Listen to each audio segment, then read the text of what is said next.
Hoy vamos a comenzar una nueva serie de estudios, esta vez en el Antiguo Testamento, y como podéis ver, el texto propuesto para esta tarde se encuentra en Éxodo capítulo número 1.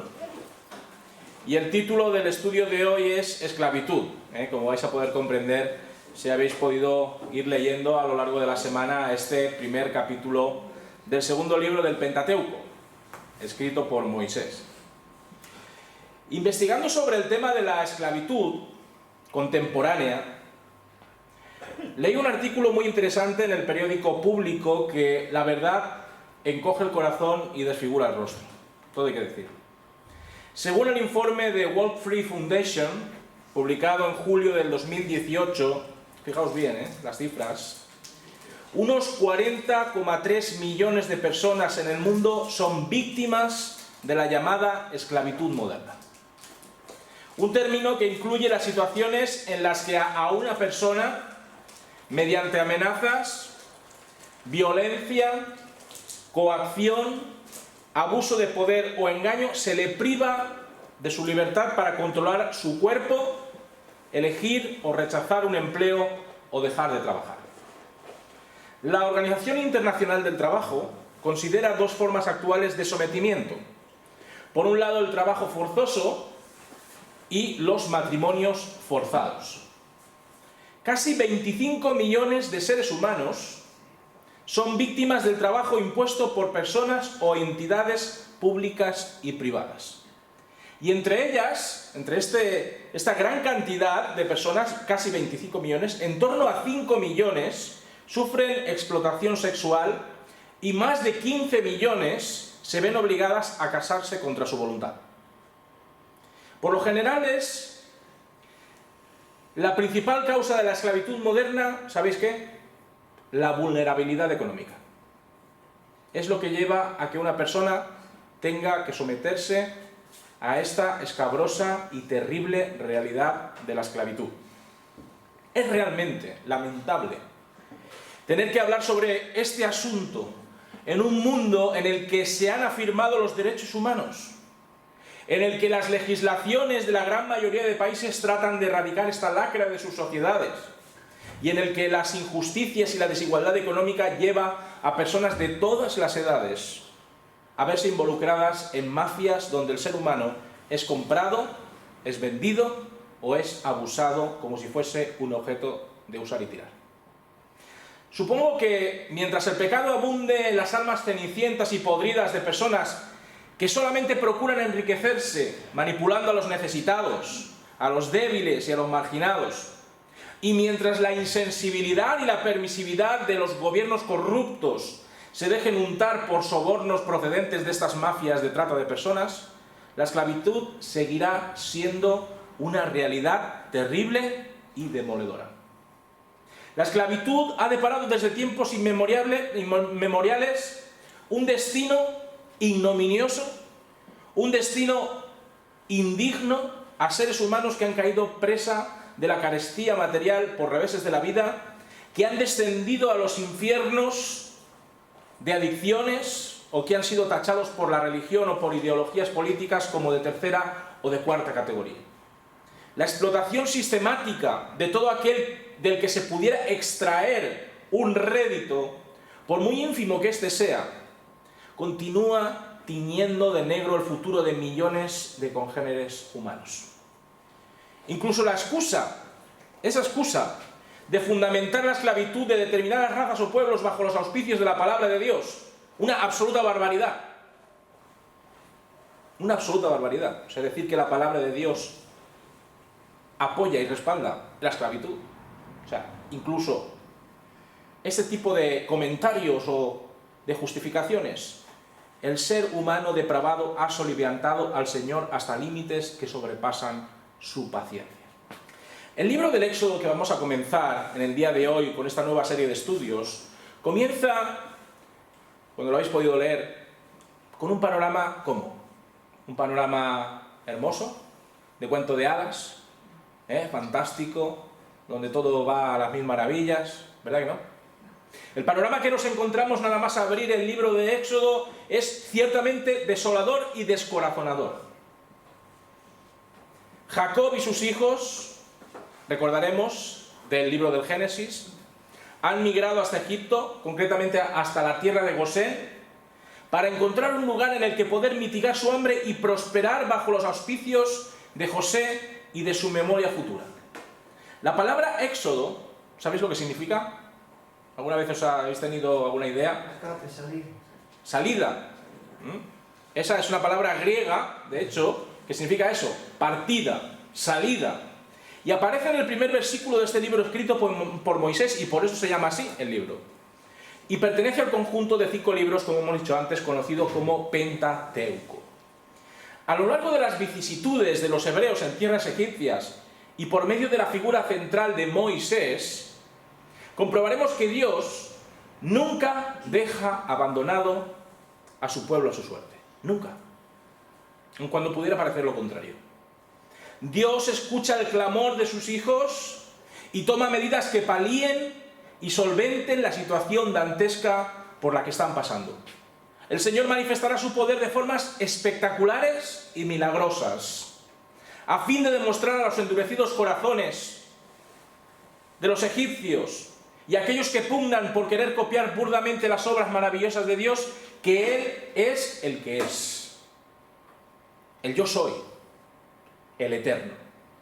La batalla, si habéis tenido la oportunidad de leer todo el Éxodo, la batalla ¿cómo va a ser? Va a ser una batalla dura, va a ser una batalla complicada, pero al final sabemos que Dios vencerá dramáticamente cualquier resistencia a su señorío y a su soberanía. Éxodo es un libro que nos va a transportar a lugares inhóspitos, a montes humeantes, a grandes metrópolis, a oasis refrescantes y a mares abiertos por la mitad. Y nos ayudará a seguir confiando en las poderosas y sabias acciones del Todopoderoso de Israel, que es Yahvé. Todo comienza donde lo dejamos, en Génesis. El autor nos pone en conexión los versículos del 1 al 5 con los últimos acontecimientos narrados en el libro anterior y nos prepara para un cambio de rumbo abrumadoramente radical. Vayamos al texto, del 1 al 5. Estos son los nombres de los hijos de Israel que entraron en Egipto con Jacob, cada uno con su familia: Rubén, Simeón, Leví, Judá, Isaacar, Zabulón, Benjamín, Dan, Neftalí, Gad y Aser. Todas las personas de la descendencia de Jacob fueron 70. José ya estaba en Egipto.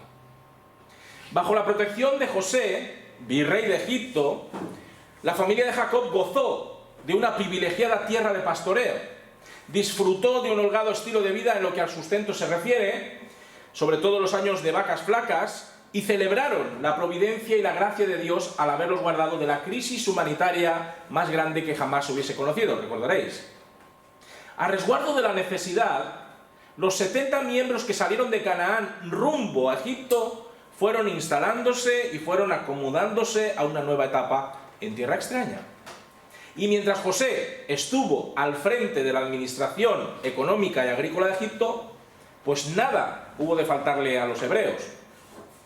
Sin embargo, una circunstancia difícil de catalogar, por decir algo suave, comienza a resquebrajar la prosperidad y la felicidad de los hebreos en tierras egipcias. Sigamos leyendo, versículos del 6 al 12.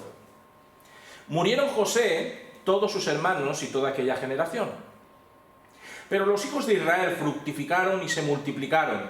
Llegaron a ser numerosos y fuertes en extremo y se llenó de ellos la tierra. Entre tanto, se levantó sobre Egipto un nuevo rey, que no conocía a José, y dijo a su pueblo: mirad, el pueblo de los hijos de Israel es más numeroso y fuerte que nosotros. Ahora pues, seamos sabios para con él, para que no se multiplique y acontezca que, en caso de guerra, él también se una a nuestros enemigos para pelear contra nosotros y se vaya de esta tierra. Entonces, pusieron sobre ellos comisarios de tributos para que los oprimieran con sus cargas. Así edificaron para el faraón las ciudades de almacenaje, Pitón y Ramesés. Pero cuanto más los oprimían, tanto más se multiplicaban y crecían, de manera que los egipcios temían a los hijos de Israel. El tiempo pasa, como hemos podido ver, y poco a poco desde Judá hasta José, del cual se piensa que falleció alrededor del año 1805 a.C., todos los que pusieron la planta de sus pies por primera vez en Egipto van falleciendo, es ley de vida, todos lo sabemos. Sus descendientes recogen la memoria de los hechos asombrosos de José mientras van aumentando el número de los miembros de sus respectivas familias. Los israelitas fueron creciendo en número y en fuerza, algo que en lugar de ser visto como una oportunidad para elaborar pactos o alianzas en previsión de guerras con los vecinos y así aunar esfuerzos, sin embargo comienza a ser contemplado, esta multiplicación está empezando a ser contemplada como una amenaza a los nacionales. No se nos habla de ningún rumor o noticia que pudiese sugerir que los israelitas estuviesen descontentos por su estancia en Gosén. En algún momento se nos dice esto, ¿verdad? O que tuviese los hebreos en mente rebelarse contra aquellos que tan hospitalariamente los acogieron en su momento. Pero recordemos una cosa, recordemos que ya en tiempos de José había cierta animadversión hacia los hebreos, ¿lo recordaréis? Sobre todo en aquello que tenía que ver con el pastoreo o con comer en la misma mesa de ellos. Pronto estos prejuicios se fueron exacerbando, magnificando, hasta lograr el caldo de cultivo ideal para crear un ambiente enrarecido que propiciaba la xenofobia. Para que veáis que las realidades siguen repitiéndose aún a pesar del tiempo. Este run run, que iba calando socialmente en medio de los egipcios de pro, llega a culminar en una persona de carne y hueso. Un nuevo faraón asciende al trono para ocupar el poder sobre toda la tierra de Egipto. Este soberano tenía una particularidad que el autor del Éxodo no tarda en reseñar, y es que no conocía a José. No sabemos si es que no se guardaron las crónicas de todo lo que José hizo por Egipto en un momento dado, o si fue un cambio de dinastía y todo lo que había en la dinastía anterior fue destruido, no lo sabemos, no tenemos más datos, pero el caso es que el nuevo faraón no conocía a José ni nada de lo que realizó en medio de Egipto. No sabemos si es que no le interesaba tener conciencia de la historia o simplemente era ignorante de todo cuanto José había aportado al bienestar y al tesoro de la corona por un mero descuido a la hora de investigar las raíces de su pueblo. Para un rey, y esto es algo que nos tiene que dar que pensar, para un rey, olvidar o no querer conocer la trayectoria histórica de su nación es imperdonable. ¿Verdad? Es imperdonable. Aunque sirvió para que los ánimos cada vez más caldeados, para que los ánimos cada vez más temerosos de la sociedad egipcia encontrasen en el nuevo faraón un punto de apoyo significativo. Y con esta amnesia selectiva, o muy oportuna, según queramos verlo, ¿vale? El faraón observa que los israelitas pueden convertirse en un momento dado en un gran problema, en una amenaza a su poltrona. Y con la excusa de una teoría que coloca a los israelitas como aliados de sus adversarios y que podría asumir a todo Egipto en una crisis económica sin precedentes si los israelitas optan por marcharse del territorio que estaban ocupando en Gosén, el faraón trata de manipular, porque esa es la palabra. La palabra es que trata de manipular los hechos con el objetivo de dominar con mano de hierro a los israelitas. Un gobernante no necesita mucha inteligencia, no necesita mucha persuasión para despertar presuntos odios patrióticos contra los inmigrantes que viven en medio de la sociedad, ¿verdad que no? No. Con un par de fake news y otros tantos bulos conspiranoicos, la cosa parece que va dando sus frutos. Con la connivencia del pueblo egipcio, el faraón pretende atar en corto a los israelitas. Y una de las maneras que piensa que puede asfixiarlos, que puede someterlos, es aumentando los impuestos. Aumentando los gravámenes a este colectivo sin dar mayores explicaciones. Imaginaos que en un país se quieren deshacer de una determinada etnia y esa etnia justamente tiene que pagar más impuestos que el resto. Vamos, el éxodo está garantizado, por supuesto que sí. Por eso, expoliándolos de sus propiedades, de su dinero, de su capacidad adquisitiva, el faraón no solo aumentaría su erario, sino que además acentuaría con saña su señorío sobre ellos.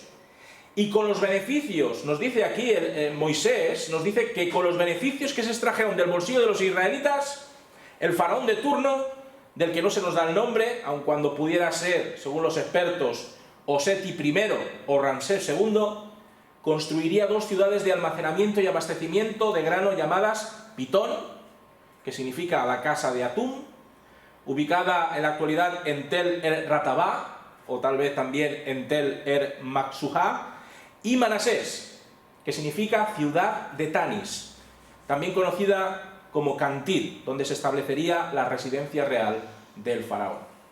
Fijaos cuánto dinero sacaría el faraón de los israelitas para construir esas 2 grandes capitales. Mucha pasta, muchísimo dinero. Pensando que si las familias hebreas tenían menos posibles, estas estarían en disposición de controlar la natalidad para adaptarse a estas magras condiciones de vida. Dice, como tienen menos pasta, pues ahora van a tener menos hijos, ¿no? Eso es lo que hoy decimos, es que como no tenemos tanto dinero, pues vamos a tener un hijo, ¿no? Vamos a tener 2 porque si no, no vamos a poder... No, o sea, esa es la idea que él tenía. Cuanto menos dinero tengan los hebreos, menos hijos tendrán y menos se multiplicarán. Pero claro, lo cierto es que el faraón no da en el blanco, precisamente. A pesar de las cargas impositivas tan gravosas, los israelitas crecen con mayor progresión aún. Y el Señor, por lo visto, estaba ahí, de nuevo, proveyendo a los israelitas el sustento necesario como para seguir incrementando su presencia y su fuerza, algo que los egipcios continúan observando con una cada vez mayor preocupación y pavor. Como si exprimirlos económicamente no fuese suficiente para el faraón, y en vista de que sus métodos no estaban siendo lo eficaces que esperaba, el faraón toma otra medida que procurase apretar sin misericordia el pescuezo a los israelitas. Volvamos al texto, versículos del 13 al 14. Los egipcios hicieron servir a los hijos de Israel con dureza y amargaron su vida con dura servidumbre en la fabricación de barro y ladrillo, en toda labor del campo y en todo su servicio al cual los obligaban con rigor. A los impuestos ahora se les une el trabajo forzado obligatorio. Es otra manera de hablar de esclavitud, ¿no? Por supuesto. La sociedad egipcia expresa su miedo hacia los israelitas a través del odio y del desprecio. A la labor ganadera a la que tienen que dedicarse desde que llegaron sus ancestros a Egipto, ahora se les añadía otras 2 clases más de trabajo, que era, en primer lugar, el de fabricar barro y ladrillo, y también el de ejercer de agricultores, que normalmente era la tarea que solían realizar los propios naturales de Egipto. Las palabras que encontramos en estos versículos que acabamos de leer son dureza, amargura y rigor. Ya nos describen, ¿no?, estas palabras, la clase de maltrato que recibían los israelitas. Para los egipcios eran menos que seres humanos. La fabricación de ladrillos y barro era una tarea de las más arduas y extenuantes. Los ladrillos en aquella época se hacían de adobe. No sé si habéis conocido ese material alguna vez. El adobe. El adobe era el material de construcción más empleado en la edificación de palacios de reyes, de partes de templos y de murallas protectoras. El adobe se elaboraba fundamentalmente con el limo aluvial del Nilo, con el barro, mezclado con paja o arena. El proceso de fabricación de estos ladrillos, a modo de curiosidad, es el siguiente, para que veáis que no era hacer ladrillitos así como el alfarero que hace sus jarrones y sus tacitas, no. Ahora veréis. El proceso de fabricación de estos ladrillos era el siguiente. Se recogía arcilla del valle, se humedecía adecuadamente, se mezclaba con la paja o la arena y se amasaba abundantemente. La mezcla solía dejarse mezclada y sumergida en agua durante varios días, con el objetivo de que parte de la paja se descompusiese y soltase un légamo que actuaba sobre la arcilla, haciéndola más viscosa y más consistente al secarse al sol tras una fuerte presión sobre el ladrillo. Según un documento egipcio llamado la Instrucción de Keti, la tarea de fabricar ladrillos no era una bicoca precisamente. Fijaos lo que nos dice ese texto antiguo. Dice, debo hablarte de los alfareros. Sus riñones sufren porque trabajan al sol, poniendo ladrillos, sin ninguna ropa. En lugar de falda o kilt, Llevan solo un trozo de taparrabos. Sus manos están hechas tiras a causa del cruel trabajo. Tienen que amasar todo tipo de inmundicias. Comen pan con sus manos, a pesar de que solo se las pueden lavar una vez al día. Imaginémonos lo que esto suponía para los israelitas: un cansancio debilitador, un hastío increíble y una falta de fuerzas enorme día tras día, de sol a sol. Imaginaos. En cuanto a las tareas agrícolas, más de lo mismo. Observemos por un instante la dinámica habitual de un agricultor egipcio y apliquémosla al siervo israelita sometido. Fijaos lo que nos dice un documento también del Antiguo Egipto. En julio, el caudal del Nilo crecía y los campesinos no podían trabajar más al anegarse los campos. En octubre las aguas se retiraban. Era la época de la siembra y los campesinos roturaban la tierra y reparaban los canales. En marzo llegaba la estación seca. Era el momento de la cosecha. Tras la crecida, el lodo que cubría los campos era fácil de trabajar. Mientras un sembrador arrojaba las semillas, el labrador surcaba la tierra con el arado tirado por vacas o bueyes. Las semillas enterradas en el suelo germinaban más rápido y no se las comían los pájaros. En los campos cubiertos por la crecida durante más tiempo, los campesinos no trabajaban. Dejaban que sus rebaños de ovejas, cabras o cerdos enterrasen los granos pisoteando la tierra. En Egipto casi no llovía, sigue diciendo este texto. Para evitar que las plantas se secaran, cavaban pequeños canales que llenaban con agua del Nilo. Hasta el Imperio Nuevo usaban cántaros. Más tarde inventaron el chadú, instrumento aún usado hoy día, formado por una palanca con un recipiente a un lado y un contrapeso al otro. Pero año tras año, las crecidas destruían todos los canales y había que volver otra vez a construirlos. Desde marzo arrancaban los tallos de lino en flor, ya que eran las fibras tiernas las que daban los mejores tejidos.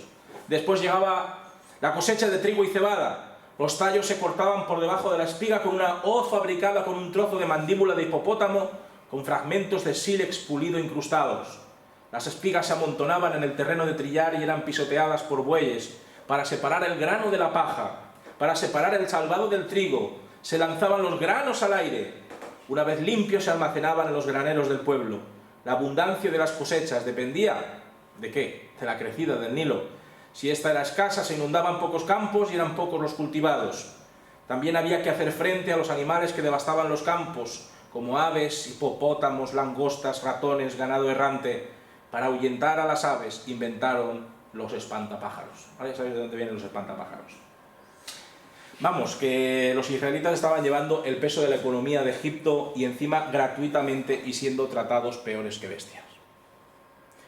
Por lo visto, ni siquiera, tampoco, esta estrategia pudo evitar que los israelitas siguiesen reproduciéndose sin control ante la mirada estupefacta del faraón. ¿Y qué puedo hacer ya? ¿Qué puedo hacer ya para que dejen de tener hijos? ¿Qué puedo hacer ya? No hay manera. Tuvo, de repente, una nueva idea brillante para erradicar por completo este problema de proliferación hebrea. El genocidio, o lo que también se conoce como limpieza étnica. Fijaos lo que dicen los versículos 15 al 21.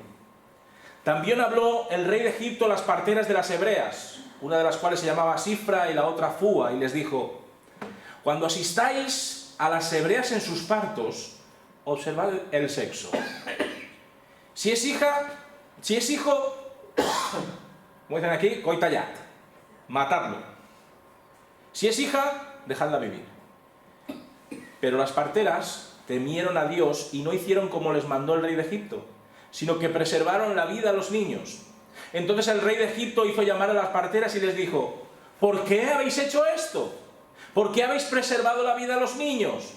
Las parteras respondieron al faraón: porque las mujeres hebreas no son como las egipcias, son robustas y dan a luz antes de que llegue la partera. Dios favoreció a las parteras, el pueblo se multiplicó y se fortaleció mucho, y por haber las parteras temido a Dios, Él prosperó sus familias. Esta clase de tácticas para depurar étnicamente un país es algo que siempre ha sucedido, Siempre ha sucedido. Al asesinar a los niños y dejar que las niñas vivan, están buscando que en un futuro los egipcios se emparenten con las mujeres israelitas y así ir disolviendo la raza hebrea en un mestizaje absolutamente oprobioso. Estas maniobras han sido empleadas en innumerables conflictos bélicos, como en el de la Guerra de los Balcanes, que no hace mucho tiempo que sucedió, donde las mujeres musulmanas bosnias eran violadas por los serbios. En los tiempos de la historia que nos interesa ahora, las parteras eran las encargadas de ayudar a las mujeres a dar a luz y las que certificaban el sexo de los recién nacidos. Y por aquella época, en aquel entonces, dos parteras sobresalían encima del resto, ¿verdad? Y que principalmente atendían a las mujeres hebreas. No se nos dice si estas mujeres eran israelitas o si eran egipcias, aunque claro, sus nombres sí que son de origen hebreo. Sifra, que significa la bella, y Fua, la espléndida, pues nos indican un poquito que eran también hebreas. Tal vez también eran egipcias, con sus nombres de guerra o apodos, dados estos por los propios hebreos que recibían sus cuidados prenatales. Bueno, eso tampoco es tan importante. Lo cierto es que son llamadas estas parteras para que comparezcan ante el faraón muy disgustado al ver cómo los acontecimientos pues hacían que sucediese todo lo contrario de lo que tenía en su pensamiento. Las órdenes que el faraón da a las parteras son rotundas y claras. Ellas deben ser la avanzadilla de un plan de genocidio y limpieza étnica que consiste en matar a los varones israelitas recién nacidos y preservar la vida de las niñas hebreas. Sin más ni más. Nada cabe decir al faraón, puesto que como Dios que era entre los egipcios, esto es muy importante que lo tengamos en cuenta, nadie podía siquiera osar en excusarse o poner pegas a sus macabras directrices. Si el faraón decía esto, la gente decía amén.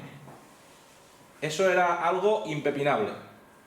Si las parteras eran egipcias, pues que esa es más o menos, yo creo que esa es mi inclinación personal, dado que es impensable que estas mujeres asesinaran a sus compatriotas alumbrados, así como así, estas habrían tenido tanta relación con los israelitas que habían adquirido incluso su propia fe y su respeto hacia Dios. Eso es hacia donde yo me inclino. No era solo que estaba ética y moralmente mal dañar a un nuevo ser sin motivos de peso, sino que Sifra y Fua habían aprendido a venerar y obedecer las instrucciones del Dios de los israelitas. Y haciendo caso omiso del mandato, del decreto del faraón, siguieron haciendo su trabajo como si nunca hubiesen escuchado lo que el faraón les había encomendado. Y así seguían naciendo niños y niñas hebreos sin mayores problemas u obstáculos. Con el transcurso de los meses, el faraón no entiende por qué las cosas, en lugar de haber mejorado para sus crueles intereses, pues están empeorando aún más. Los israelitas siguen creciendo en número a ojos vista y solo encuentra una explicación, y es que las parteras no están acatando su voluntad genocida. Las vuelve a convocar a su palacio para recabar la información necesaria que les permita conocer la razón de que sus planes no se concreten en la realidad, y ante la pregunta de por qué las parteras no están haciendo su trabajo, de por qué continúan salvando la vida a los nacidos varones israelitas, las parteras se escudan en una particular dinámica anatómica y médica que reúnen todas las mujeres hebreas.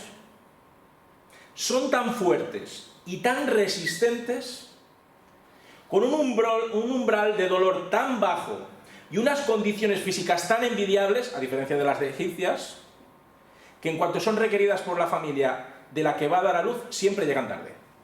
Y cuando lo hacen, pues invariablemente hayan o una niña o nada. Así que los israelitas que paren niños los ocultan en algún lugar donde las parteras no puedan descubrirlos. Algunos comentaristas afirman que estas dos mujeres están mintiendo descaradamente al faraón, con la finalidad de hacer un bien mayor. Es lo que se conoce como mentira piadosa. Es una especie de que el fin justifica los medios, ¿no? Piensan que es una mentirijilla, que puede llegar a perdonarse a causa de la protección de niños inocentes. La verdad es que nunca lo sabremos con claridad. Sin embargo, notemos que una vez convencido el faraón de que la explicación de las parteras es legítima y veraz, aparece la idea de que Dios favoreció y prosperó a Sifra y a Fua, así como a sus respectivas familias. Por eso, tratar de conectar un acto éticamente reprobable por Dios, como es mentir, con el beneplácito divino, es querer retorcer el sentido de la historia y del texto. O sea, Dios no puede bendecir a un mentiroso, y por lo tanto, ellas no mintieron. Ya dijeron lo que había. Si dijeron la verdad, puesto que Dios ayudaba a las parturientas a que tuviesen sus hijos varones con mayor celeridad, no habría ningún tipo de controversia al respecto, ¿vale? Y la explicación sería plausible. Pero si dijeron una mentira que Dios pasaría por alto, sería insinuar que Dios se complace en aquellos que defienden el utilitarismo, de que el fin justifica los medios y de que Dios aprueba lo que se conoce como ética situacional. Y esto no solo es improbable, sino que es imposible.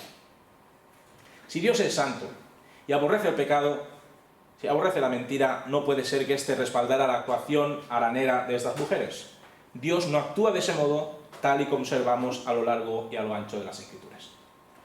Claro, irritados sobremanera por la frustración acumulada que resulta de ver cómo los israelitas perseveraban en su multiplicación y en su fortaleza a pesar de las perrerías a los que les había sometido, el faraón ahora sí deja de aplicar sutilmente el genocidio a los israelitas por medio de la silenciosa labor de las parteras para dictaminar el genocidio y la limpieza étnica de forma abierta.